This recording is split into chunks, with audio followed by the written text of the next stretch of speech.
Ito guys, pag gusto nyo matutong magmaneho ng automatic, itong kotse na to, Mitsubishi Mirage hatchback. Automatic to guys, tingnan nyo yung niya, shifting gear niya, automatic to. Itong video na to guys, para to sa mga beginners lang yung gustong matutong magmaneho ng mga automatic. Ito may nakalagay dito, P, sabihin park yan. R, ibig sabihin reverse. Ito N, neutral. Ito D, drive. B, pahon to. For example, nasa ka, nakapark ka dito, siyempre parking dito ka nakalagay, no? Dito. Tsaka pag gusto mong umatras, ilagay mo dito, reverse.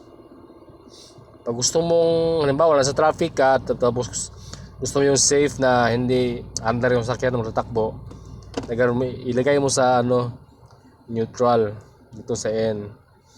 Tsaka pag gusto mo lang patakbuhin yung kotse mo, siyempre ilagay mo dito sa drive.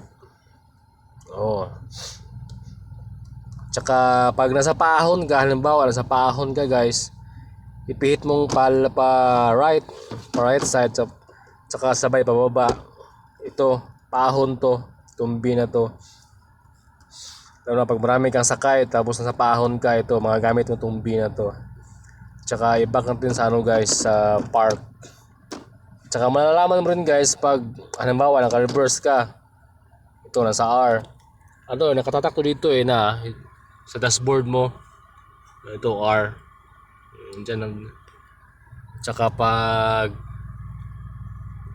ilagay mo sa neutral, N din siya, sa drive D, sa yung pahon sa B siya.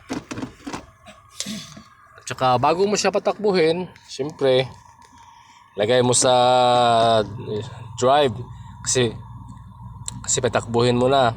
Tsaka sabay pihit nitong handbrake, ito i-push mo yan tapos sabay baba, tapos sabay bitaw sa preno. Pagbitaw mo niya ng dandahan, tatakbo yung kotse mo guys. Ulitin ko guys. Apak mo na sa preno, apak. Tsaka lagay sa D, sa drive. Tapos sabay pihit nito pababa.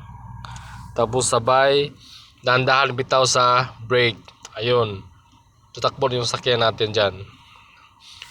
Quick lang to guys kasi para lang to sa mga beginners. Sana may matutunan kayo nito sa short video ko.